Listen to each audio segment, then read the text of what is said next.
भगवान ब्रज में नाना प्रकार की लीलाएं कर रहे हैं। ब्रजवासी आनंद विभोर हो जाते हैं। मैया नित्य प्रति कन्हैया को स्नान कराती है, सिर पर चोटी बांधती है, आंखों में काजल लगाती है।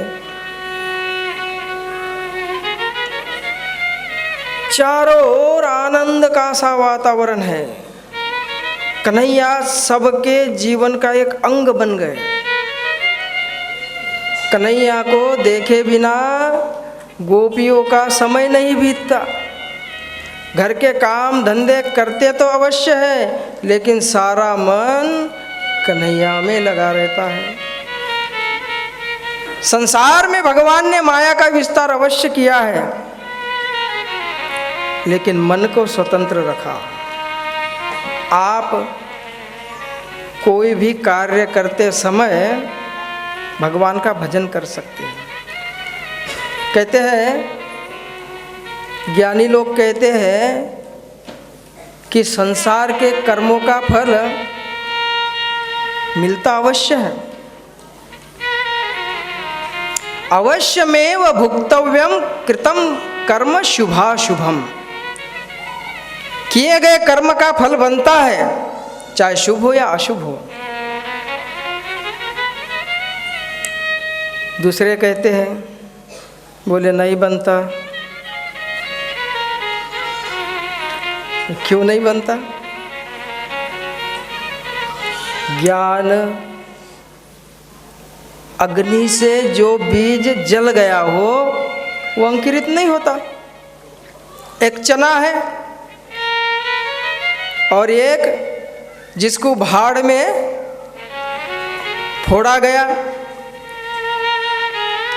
तो जो साबुत चना है, जो बीज है, उसको डाल दो, उग जाएगा। लेकिन जो अग्नि का स्पर्श होने के बाद खिल गया, पक गया, क्या वो चना भी अंकुरित होगा? नहीं होगा।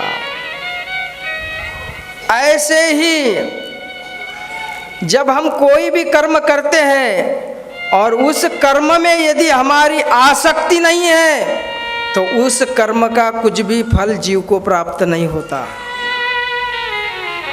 उसी कर्मों का फल प्राप्त होता है जिस जिस कर्म में उसकी आसक्ति, ममता और मोह है।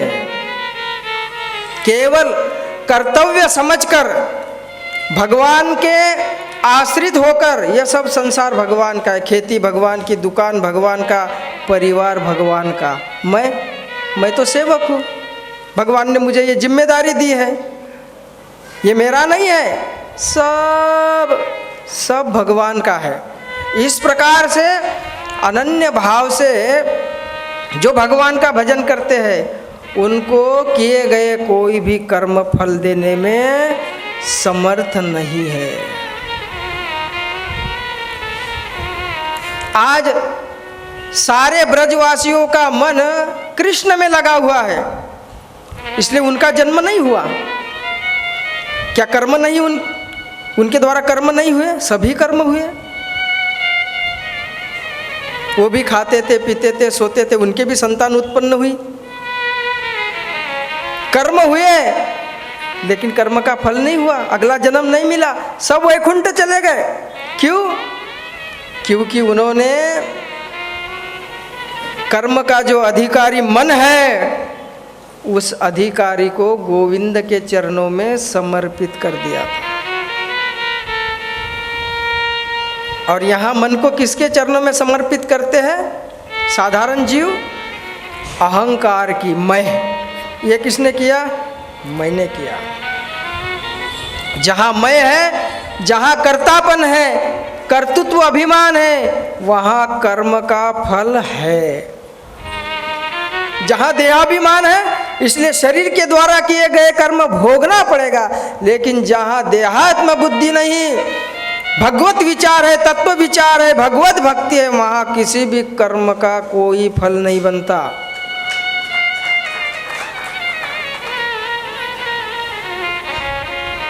भगवान ब्रज में आनंद लीलाएं कर रहे हैं। नारद मुनि लीला देखते हैं। एक बार भ्रमण करते करते नारद जी कैलाश पर्वत पहुँचे। भगवान सदाशिव आनंद मुद्रा में बैठे हैं। नारद जी ने प्रणाम किया। भगवान ने कहा, नारद तुम्हारा कल्याण हो। अरे नारद, बहुत लंबे अंतराल में आए हो, क्या बात है, आजकल कहाँ भ्रमण करते रहते हो? पहले तो बड़े जल्दी जल्दी आके हमारा दर्शन किया करते थे, लेकिन देख रहे बहुत समय बीत गया, तुम कहाँ थे? बोले प्रभु आपसे क्या छुपा है? अरे आप तो अंतर्यामी है, फिर भी मुझसे पूछ रहे हैं। ठीक है, आप पूछ रहे हैं तो बताना मेरा धर्म है, कर्तव्य है। आप तो जानते ही हैं सर्वेश्वर कि जब से गोकुल में बाल कृष्ण की लीलाएं चल रही है, मैं उन्हीं की लीलाएं देखकर मनमुग्ध होता हूँ। बड़ा सुंदर स्वरूप है, बड़ा सुंदर दर्शन है। भगवान शिव कहते, अरे वाह नारद, अकेले अकेले ही रसपान कर रहे हो। और तुमको पता है कई युगों के पश्चात बाल स्वरूप का दर्शन होता है, हर युग में भी भगवान का अवतार नहीं होता है। तो तुमने पहले आकर हमसे क्यों नहीं कहा हम भी बाल रूप का दर्शन करने जाएंगे?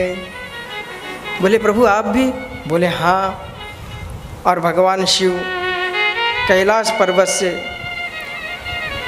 गोकुल आए, एक साधु का भेष बनाया और यशोदा के द्वार पर अलख जगाया। भिक्षाम देहि भवती भिक्षाम देहि।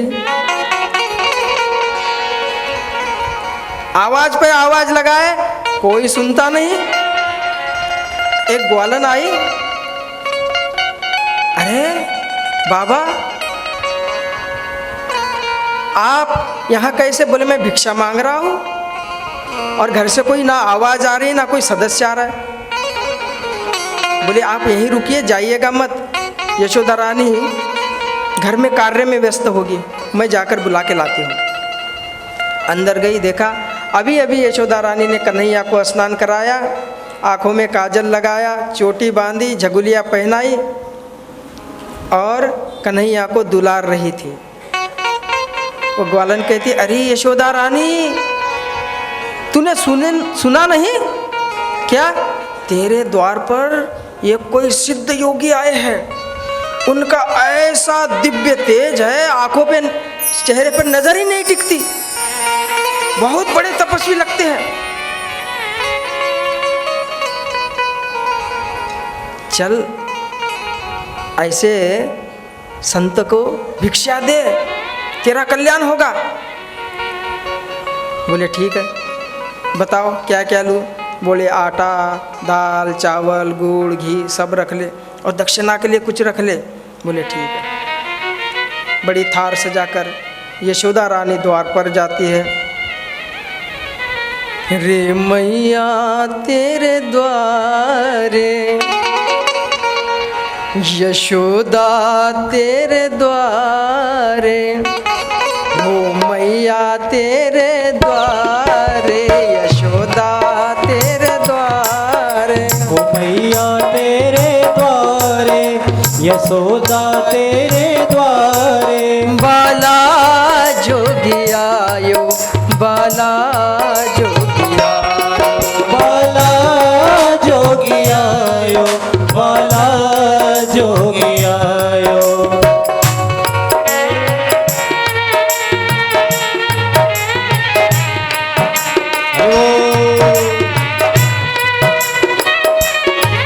आओ से वैसे आओ।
घर घर अलख जगायो।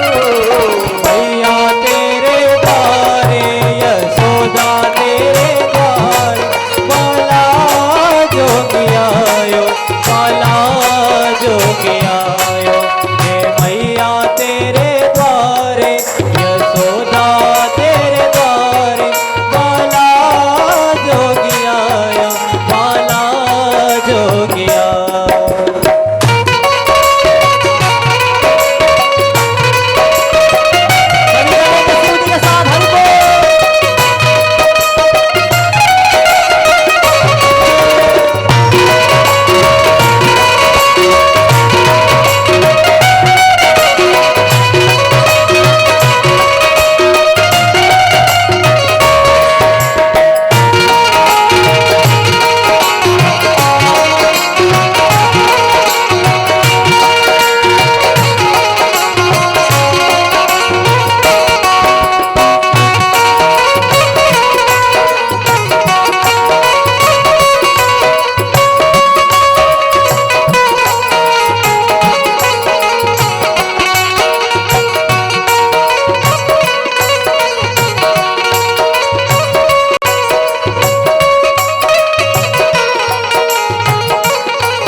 लेकर भिक्षा चली नंद रानी। लेकर भिक्षा चली नंदरानी। कंचन थाल भरायो रे मैया। कंचन थाल धरा योरी मैया। लो भिक्षा जोग जाओ आसन पर। लो भिक्षा जोगी जासन पर। मेरो बालक है डरायो। मैया तेरे द्वारे यशोदा तेरे द्वारे बाला जोगी आयो, बाला जोगी आयो। रे मैया तेरे द्वारे यशोदा तेरे द्वारे बाला जोगी आयो, बाला जोगी आयो।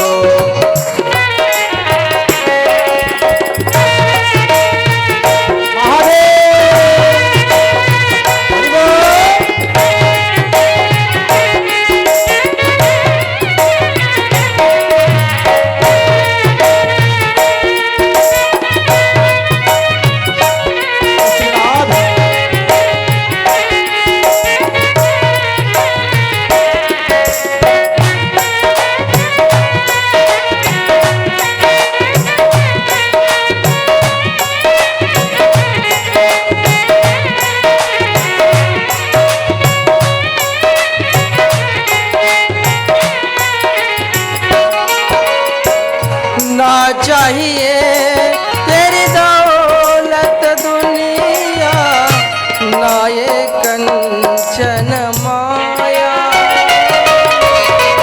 ना चाहिए तेरी दौलत दुनिया, ना ये कंचन माया। अपने बालक का दर्श करा दे, मैं दर्शन को आया। ओ अपने बाल का दर्श करा दे, मैं दर्शन को आया। अपने बालक का दर्श करा दे मैया, मैं दर्शन को आया। ओ मैया तेरे द्वारे यशोदा तेरे द्वारे बाला जोगी आयो, बाला जोगी आयो। ओ मैया तेरे द्वारे यशोदा तेरे द्वारे बाला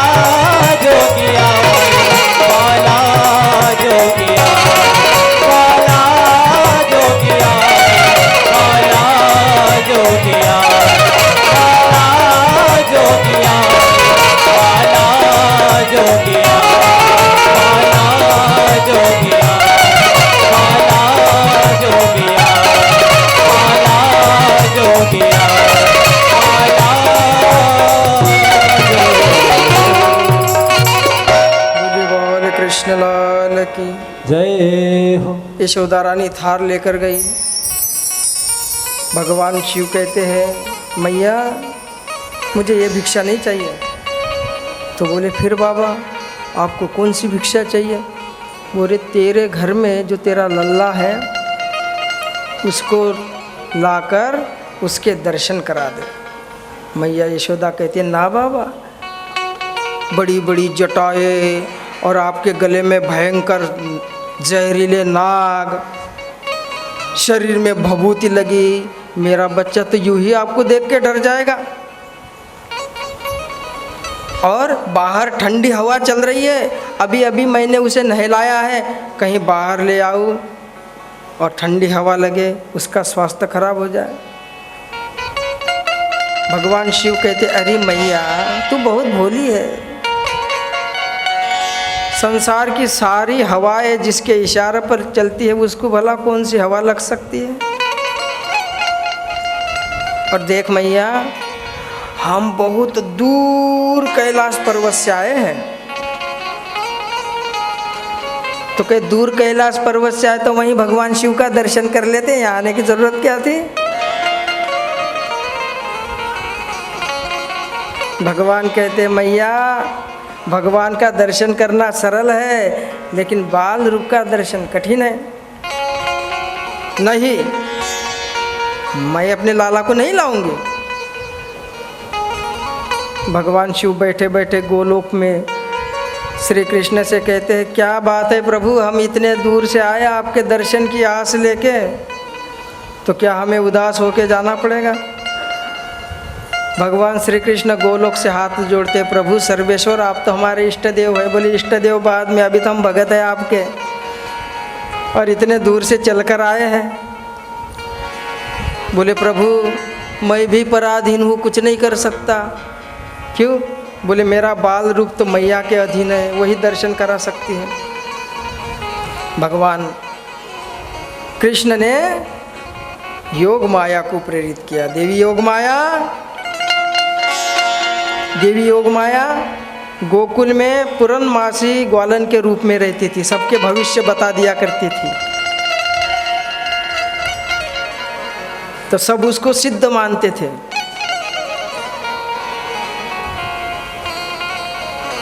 जाओ और मेरे बाल रूप को भगवान शिव के पास लाओ, माता यशोदा को मनाओ।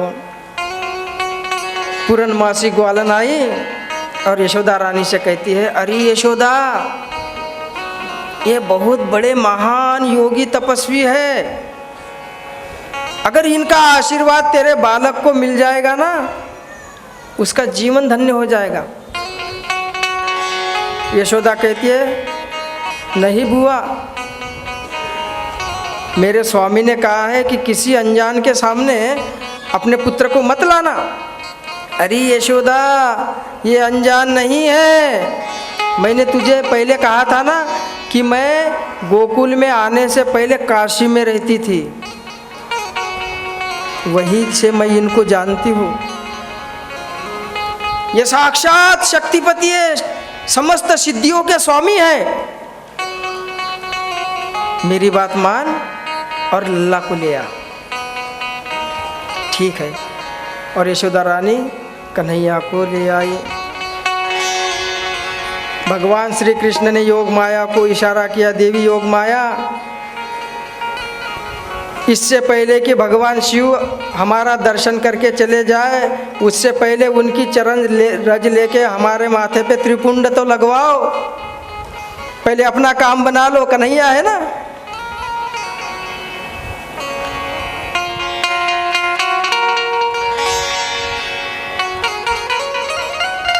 भगवान शिव से योग माया कहते हैं स्वामीन आप दर्शन करने से पहले अपनी चरण रज तो दीजिए, मेरे लाला का कल्याण हो।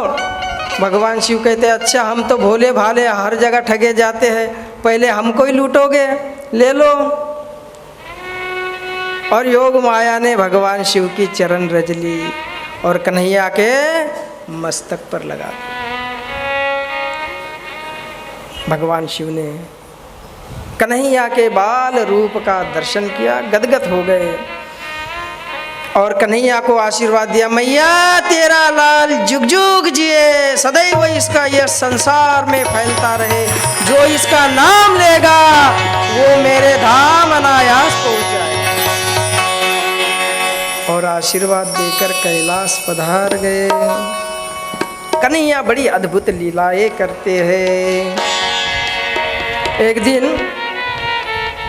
हाथ में रोटी और रोटी पर माखन लेके खा रहे थे।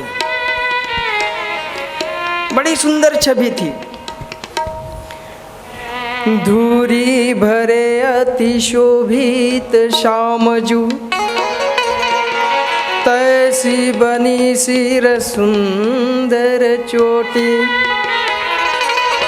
खेलत खात फिरे अंगना, पग पे जनि बाजत पीरी कछोटी। वह छवि को रस खान बिलोकत,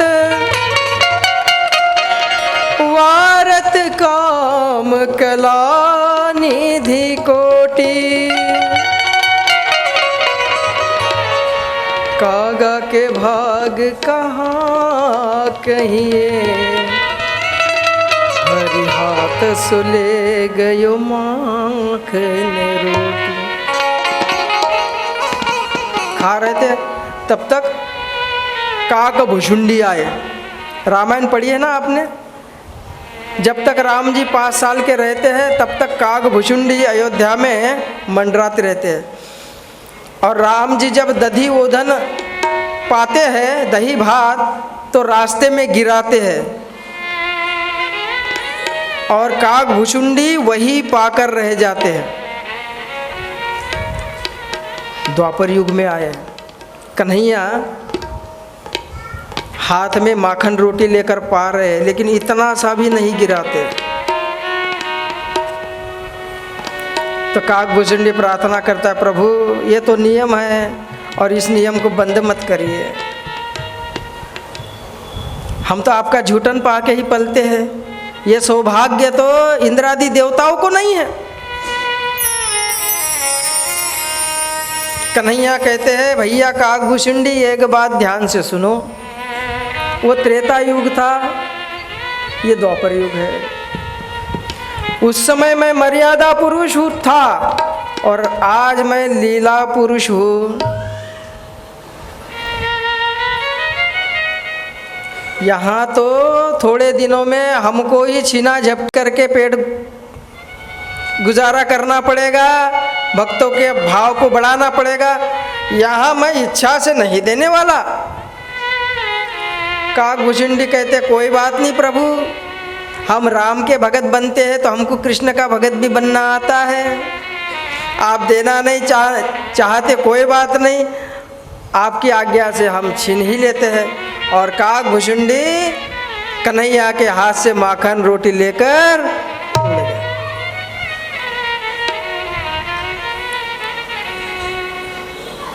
कन्हैया बड़े बड़े होने लगे। अब कन्हैया और बलराम दोनों गोकुल में घूमने लगे। सबने, कन्हैया ने अपना एक मंडल बनाया। कहा कि देखो ये गोपियों का हमारे प्रति भाव तो बहुत है, लेकिन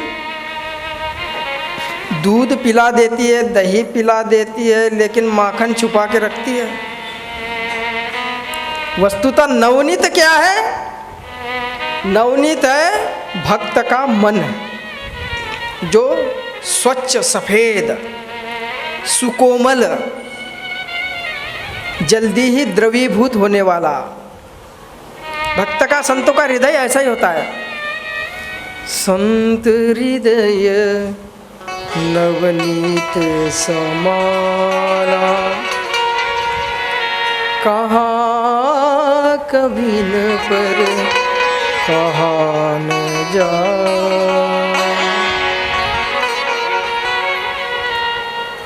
मंडली बनाई और घर घर माखन की चोरी करने लगे। गोपियों को अच्छा तो लगता है, कभी किसी दिन कन्हैया उनके माखन की चोरी नहीं करते।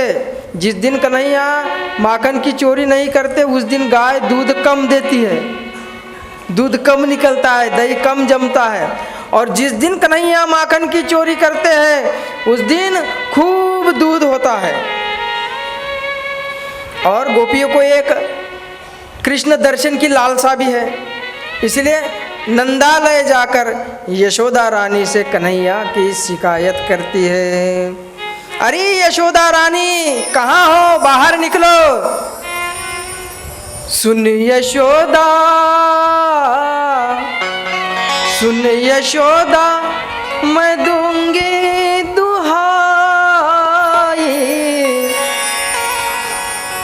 सुन यशोदा, मैं दूंगी दुहाई।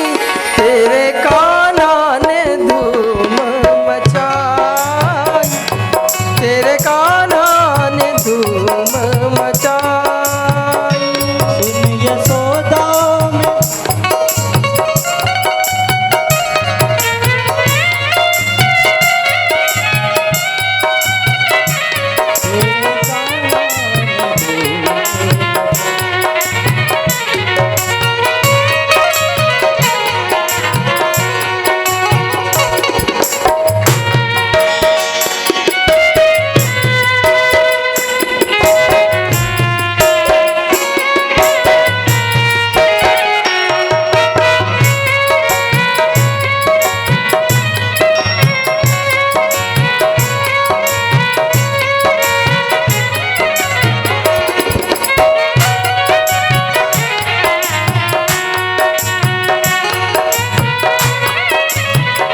यशोदा रानी आती है। अरे सखियों क्यों हल्ला मचा रही है, क्या बात है?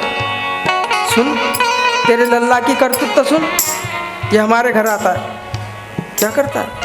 वसन मुंचन कचित समय क्रोश संजात हासम स्तेयम स्वादतम दधिपय कल्पिते योगे। ये हमारे घर आता है। जब गाय दूही भी नहीं जाती ये बछड़ों को छोड़ देता है और बछड़े सारा दूध पी जाते हैं।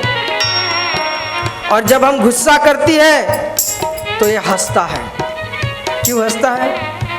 जब संसार के भोगों की जीवों को प्राप्ति नहीं होती और जीवों को क्रोध आता है तो भगवान हंसते। क्यों? बोले मेरी झूठी माया में जितना उलझ गए उसी को सच मान रहे। भगवान को हंसी आती है। और क्या करता है? हमारे घर में आता है और माखन खा जाता है और खुद अकेले नहीं खाता, इसकी चोर मंडली है उनको भी खिलाता है। बोले इतना ही नहीं, बंदरों को भी खिलाता है। और इतना ही नहीं, घर के सारे मटके फोड़ देता है और फिर किलकारी मारते हुए भाग जाता है। यशोदा रानी कहते हैं मेरा छोटा सा 5 साल का लल्ला, छोटे छोटे हाथ, छोटे छोटे पैर, तो इतनी लंबी लंबी गोपियाँ थोड़ा दूर ऊंचाई पे रखा करना। कहीं वो भी करके देखा। फिर बोले ये घर में आता है, हमारे ही घर के पीढ़े उखलों को एक के ऊपर एक रख के उस पर चढ़ जाएगा। जब उससे भी काम नहीं बनेगा तो सब सखाओं की मंडली को एक दूसरे से जोड़कर उनके शरीर पर चढ़ जाता है और माखन उतार लेता है। और जब उससे भी काम नहीं बनेगा तो नीचे से ही पत्थर मार के और हमारा दूध दही माखन और वो मटकी ऐसे ही लटकते रहती है और उसमें माल सब चट्ट हो जाता है। यशोदा कहती है ऐसा करो, छुपा के रखो। बोले वो भी करके देखा और बोले पता नहीं इसको कौन सी विद्या पता है कि कहीं भी छुपा के रखो इसको पता चल जाता है। और इस बात का भी इसे पूरा पता रहता है कि कौन सा आदमी किस समय क्या काम कर रहा है। हम अपने काम धंधों में उलझे रहते हैं और ये हमारे घर में आकर माखन चट कर जाता है। बोले अंधेरी कोठरी में छुपा के रखो। बोले वो भी देखा। जब अंधेरी कोठरी में हमने छुपा के देखा तो जैसे ही ये अंधेरी कोठरी में प्रवेश करता है, इसके शरीर से एक प्रकाश निकलता है। और तुमने जो इसको अलंकार पहना रखे हैं हीरा मणि माणिक्य, वो भी चमकने लग जाते। पूरे कोठरी में प्रकाश ही प्रकाश हो जाता है। क्यों न हो? अरे ये जो हृदय है जीव का, ये अज्ञान रूपी अंधकार की कोठरी है। और समझ लेना, जिस कोठरी में भी कन्हैया आ गया, प्रकाश ही प्रकाश फैल जाएगा। क्यों? वो सत्य स्वरूप है, प्रकाश रूप है। वहां अंधकार का नाम नहीं है। अंधेरा चाहे जितना ही गहरा क्यों न हो, सूर्य की एक किरण ही अंधकार को नाश करने में पर्याप्त है। ऐसे ही जीवन के कर्मों के चाहे जितने ही पाप क्यों न हो, केवल एक कृष्ण की भक्ति हृदय में आ जाए, सारे पाप जलकर नष्ट हो जाएंगे। भगवान ब्रज में रहकर नाना प्रकार की लीलाएं करते हैं। एक बार भगवान ब्रह्मांड घाट पर गए, सबसे पहले धरती पर पैर रखा। माता धरती प्रकट हो गई। कहा प्रभु सर्वेश्वर, मैं धन्य हो गई, आह्लादित हो गई। आपके स्पर्श से मेरा रोम रोम प्रफुल्लित हो गया है। लेकिन प्रभु, आप जिसके द्वार जाते हैं वो आपका स्वागत करता है।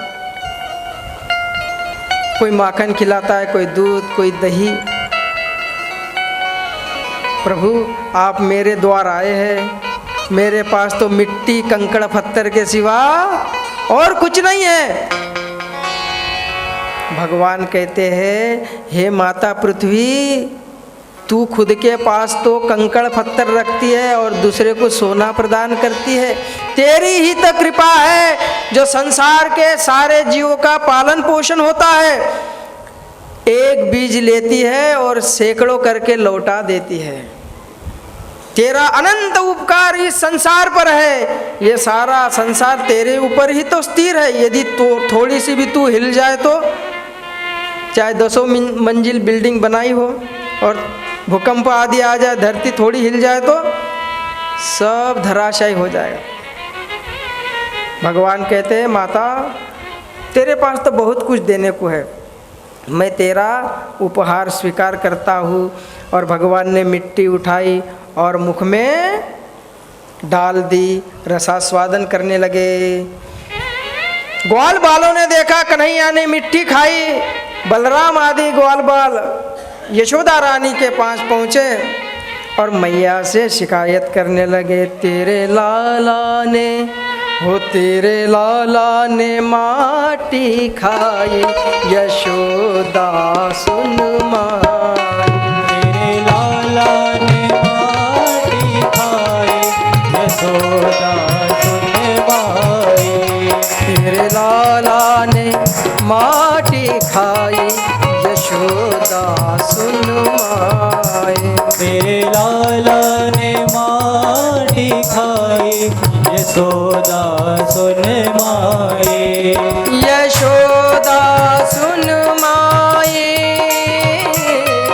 यशोदा सुन माई। यशोदा सुन माई, यशोदा सुन माई। ओ तेरे लाला ने माटी खाई, यशोदा सुन माई। तेरे लाला ने माटी खाई, यशोदा सुन माई।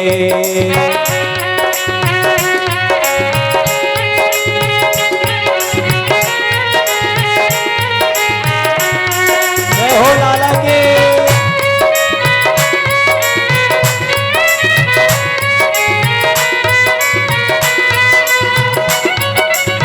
जय हो।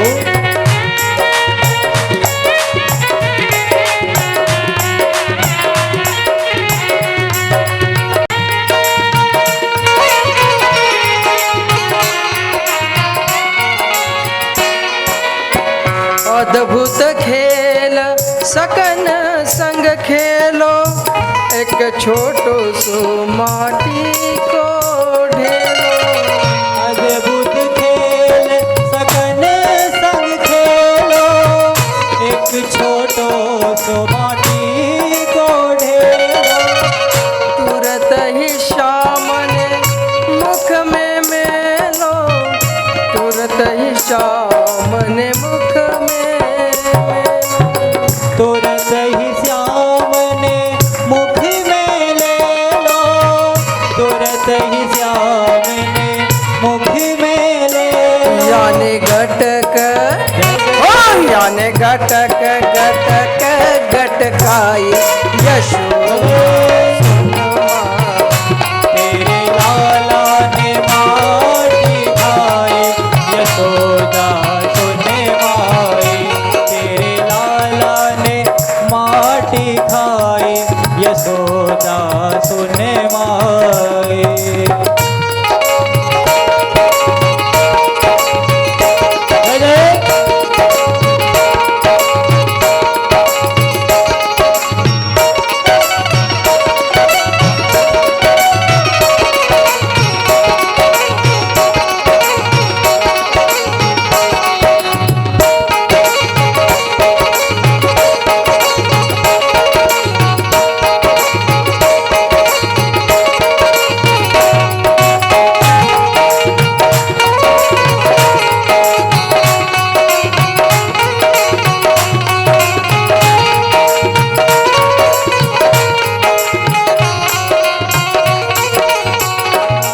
कन्हैया को पकड़कर यशोदा के पास ले गए। यशोदा ने साटी उठाई, छड़ी, और कन्हैया से कहते चूरेदारी के तैने माटी खाई, खोल मुख बोल।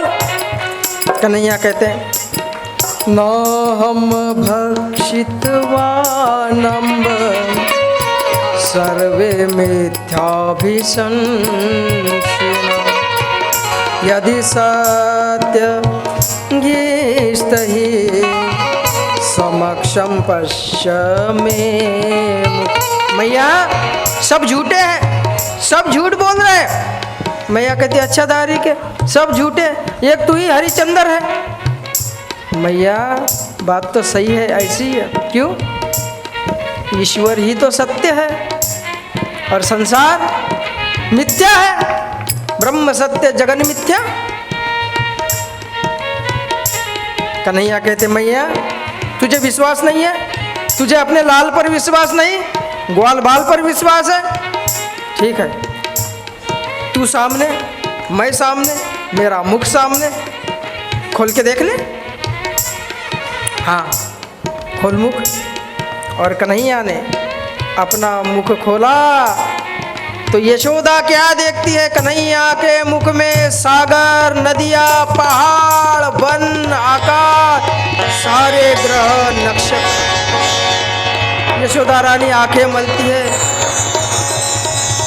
कहीं ये मेरे निगुरी आंखों का कोई दोष तो नहीं, या फिर कन्हैया के मुख में कोई भूत घुस गया। यशोदा रानी को चक्कर आया और गिर पड़ी। कन्हैया ने योग माया से कहा देवी योग माया, अभी अभी जो हमारी मैया ने देखा है सब भुला दे। और कन्हैया मैया को उठाते, मैया, अरे मैया उठ। मैया उठी और फिर कन्हैया का लाड़ दुलार करने लगी। सुखदेव जी कहते परीक्षित, उन लोगों का जीवन धन्य है जो निरंतर भगवान के ध्यान में खोए से रहते हैं। भगवान की लीलाएं बड़ी अद्भुत है। एक दिन कन्हैया अपने ही घर में माखन चोरी कर लिए। यशोदा क्रोधित हुई। कन्हैया ने यशोदा की मटकियाँ फोड़ी तो कन्हैया को यशोदा रानी ने उखल से बांध दिया। भगवान की बाल लीलाएं इतनी मधुर, इतनी सुंदर है, एक दिन तो क्या 7 दिन तो क्या सारा जीवन बीत जाए तो भी वर्णन करना संभव नहीं है। आप क्या सोचते हैं? भागवत की कथा में परीक्षित का जन्म हुआ, परीक्षित को श्राप मिला कि परीक्षित 7 दिन में मरेगा। फिर 7वां दिन आया और परीक्षित का मोक्ष हुआ, बाजे बजे और परीक्षित मुक्त हो गया, परीक्षित का शरीर शांत हो गया। ऐसा कभी नहीं होता, दूसरी कथा में परीक्षित फिर खड़ा हो जाता। 5000 साल बीत गए, ना परीक्षित मरा है ना कृष्ण की लीला समाप्त हुई है, निरंतर चलती ही रहती है धारा प्रवाह। कथा सुनने वाले चले गए, लेकिन कथा, अरे इस कथा ने कितने लोगों को वैकुंठ पहुंचा दिया आज तक, और कितने लोगों को पहुंचाएगी, और कितने जीवों को पहुंचा रही है।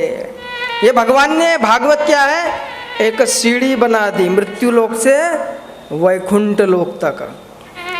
और इस सीढ़ी के 12 स्कंद अर्थात 12 पायदान हैं, और 7 दिन में चढ़ना है। 12 पायदान और 7 दिन में इसको चढ़ना है,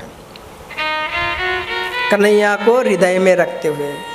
कन्हैया तो दरवाज़ा खुला कर दिया, आओ जिसका मन चाहे चढ़ो सीढ़ी, पहुँचो वैकुंठ।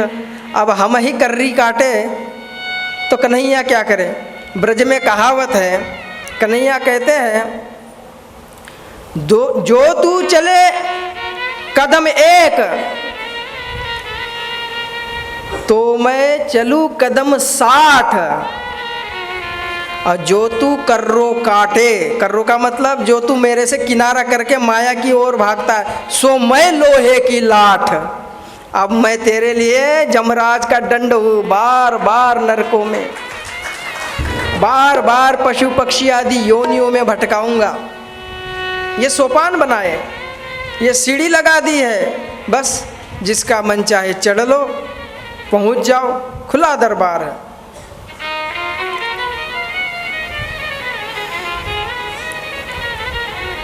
कन्हैया भक्तों को आनंद प्रदान करते हैं, लेकिन कन्हैया के मामा जी जो कंस है, उनको शांति नहीं, बार बार राक्षस भेजते रहते हैं। बकासुर को भेजा, कन्हैया ने नष्ट कर दिया। अघासुर को भेजा, उसको भी मार दिया। बार बार गोकुल में उत्पात होने लगे।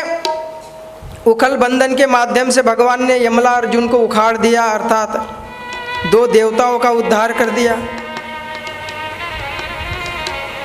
सारे गोपों ने सभा बिठाई, विचार किया, यहाँ बहुत उत्पात हो रहे, ऐसा करते हैं, यहाँ से थोड़ी दूर पर एक वृंदावन नाम का वन है, जहाँ गोवर्धन पर्वत है, जिसमें सुंदर झरने निकलते हैं, नाना प्रकार की वनस्पतियाँ, और उस जंगल में बड़े ही सुंदर स्वादिष्ट फल भी प्राप्त होते हैं।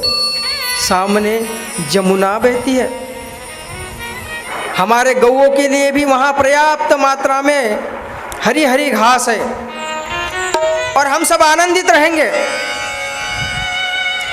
नंद बाबा ने कहा ठीक है, और गोकुल से वृंदावन चले गए। वृंदावन पहुंचकर कन्हैया अब बड़े हो गए, 5-6 वर्ष के। कहा कि अब हम गाय चराएंगे। नंद बाबा कहते अभी इतने बड़े नहीं हुए कि गाय चराओ, अभी बछड़े चराओ। भगवान वत्स लीला करने लगे, और वत्स लीला में ब्रह्मा जी ने परीक्षा ली है। भगवान वन भोजन कर रहे सखाओं के साथ, अपने खाते हैं उसको खिलाते, उसका झूठा अपने खाते हैं, तो ब्रह्मा जी नाक सिकुड़ते, ऐसा ब्रह्म कैसा ब्रह्म, क्या ये वही नारायण है जो ग्वाल बालों का झूठा खा रहा है? परीक्षा लेता हूँ, देखता हूँ।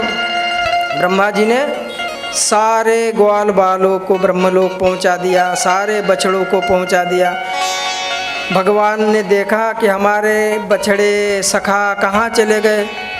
अरे ये तो हमारे पुत्र ब्रह्मा जी की लीला है। पिताजी की परीक्षा लेना चाहते हैं? भगवान ने अपने शरीर से ही ग्वाल बाल बछड़ों का निर्माण किया और 1 वर्ष तक भगवान ब्रज में लीला करते रहे। और ये जो लीला थी, इसके पीछे भी एक कारण था। जब यशोदा रानी कन्हैया को दुलारती थी तो और ग्वालिनों के मन में भाव आता था, काश अगर हमारा भी पुत्र कन्हैया होता। अब एक कन्हैया सबका पुत्र तो हो नहीं सकते, तो कन्हैया ने कहा मैं तुम्हारा भाव अवश्य पूरा करूंगा। इसलिए 1 साल तक गाय अपने बछड़े को, जैसे गोपियाँ कृष्ण को, यशोदा कृष्ण को प्रेम करती है, ऐसी गायें भी बछड़ों को प्रेम करने लगी, क्योंकि जो बछड़े थे वो भी कृष्ण ही थे। जो ग्वाल बाल बालक थे, बड़े बड़े हो गए थे, 5-5, 6-6 साल के, अब वो माताएं अपने छोटे बच्चे से उतना प्रेम नहीं करने लगी, बड़े बच्चे से ही प्रेम करने लगी। गाय भी छोटे बछड़े को दूध नहीं पिलाती है, जो पहला बड़ा बछड़ा है उसी को दूध पिलाती है। सबका वात्सल्य प्रेम बढ़ गया। 1 साल पूरा हुआ, ब्रह्मा जी आए देखने। यहाँ 1 साल पूरा हुआ और ब्रह्मलोक में गुलाब के फूल की पंखड़ी में, एक हाथ में पंखड़ी रखो और एक हाथ में सुई। जितने देर में सुई गुलाब के पंखड़ी को छेद देती है, कितना समय हुआ? 1 सेकंड भी नहीं। इतना समय ब्रह्मलोक का हुआ और यहाँ 1 साल बीत गया है। देवताओं का दिन हमारे 6 महीने, उनका दिन हमारे 6 महीने, उनकी रात, अर्थात हमारी दिन रात 1 साल, तो उनका 1 दिन रात, 1 दिन। हमारा 1 साल तो देवताओं का 1 दिन।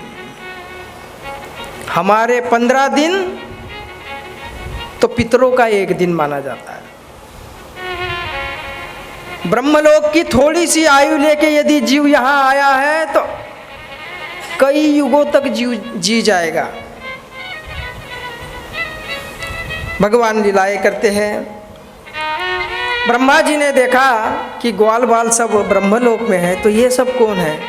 भगवान के चरणों में प्रार्थना की और भगवान ने अपने रूप का दर्शाया। जितने बछड़े थे सब विष्णु स्वरूप दिखाई देने लगे, जितने ग्वाल बाल थे सब विष्णु स्वरूप हो गए। ब्रह्मा जी ने प्रार्थना की और ब्रह्मा जी अपने लोक पधार गए। अब कन्हैया ब्रज में बंसी वादन करते हैं। जब कन्हैया बंसी वादन करते हैं, गोपियाँ अपने सारे काम धंधे भूल जाती है, उनसे कोई काम नहीं बनता। घर में रोज डांट पड़ती है सासू की। कढ़ाई में लपसी बनाने के लिए, हलवा बनाने के लिए जाती है, और जब कन्हैया बंसी बजाता है तो चीनी का डब्बा छोड़कर नमक का डब्बा उठा के डाल देती है। राधा रानी बर्तन रख देती है चूल्हे पर दूध रखने के लिए, और दूध का बर्तन उठाकर उस चूल्हे पर के बर्तन में जब छोड़ने जाती है तो कन्हैया बंसी बजा देते हैं। और जब कन्हैया बंसी वादन का राग छेड़ते हैं और जब वो ध्वनि राधा सुनती है तो वो जो दूध उस बर्तन में छोड़ना है उसकी जगह चूल्हे में जो लकड़ियाँ जल रही होती उसी के ऊपर छोड़ती है। आंखें बंद है और दूध छोड़ रही। राधा जी की माता आती है और कहती है, अरे राधा तू बावली हो गई, दूध कहाँ गिर रहा है देख।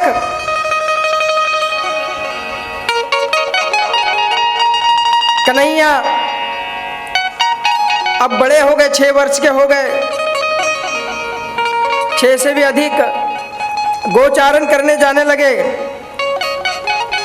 सिर पर मोर पंख लगा लेते हैं, कानों में कनेर के पुष्प लगाते हैं, गले में वैजयंती माला धारण करते हैं। कृष्ण का स्वरूप इतना सुंदर है, गोपियाँ मंत्र मुग्ध हो जाती है। वरहापीडम नटवरवपु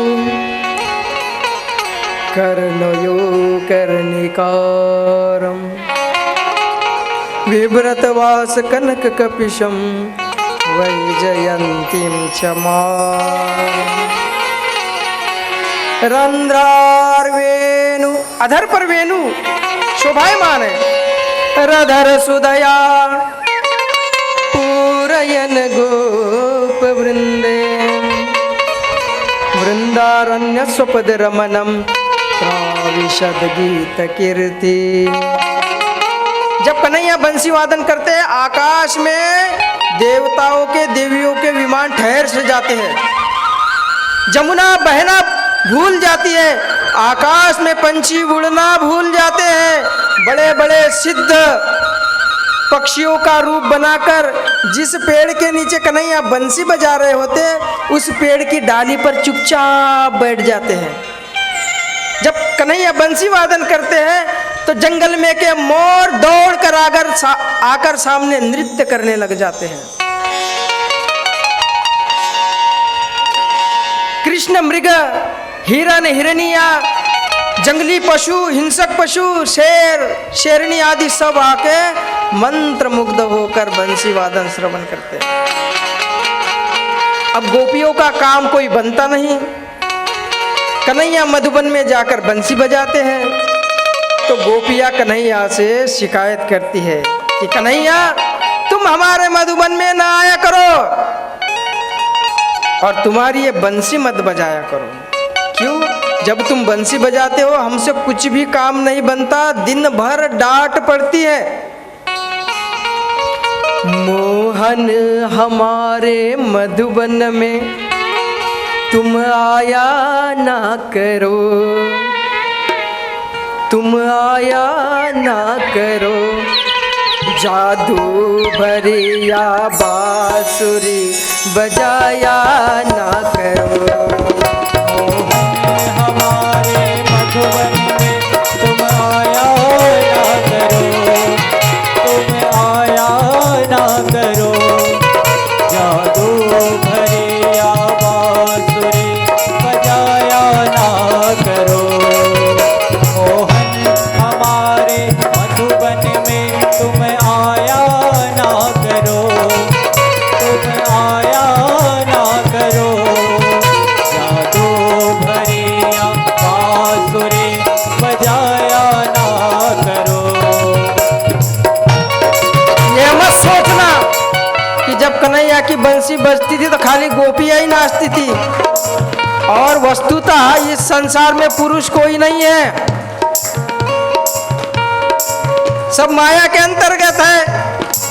पुरुष तो एक ही है, वो है श्री कृष्ण, सब गोपियां ही हैं। तो कन्हैया के बंसी का आनंद लो।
चंद्रमा के रूप को, इस चंद्रमा के रूप से बिलमाया ना करो। जादू भरिया बांसुरी बजाया ना करो। मोहने हमारे मधुबन में तुम आया ना करो, तुम आया ना करो। जादू भरिया बांसुरी बजाया ना करो।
सखी की बीनती तुम सुनियो बनवारी।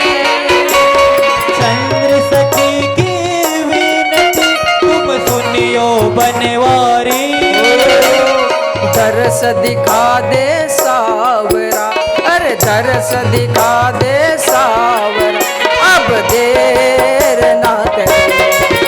जादू भरिया बांसुरी बजाया ना करो। मोहने हमारे मधुबन में तुम आया ना करो, तुम आया ना करो। जादू भरिया बांसुरी बजाया ना करो। जादू भरिया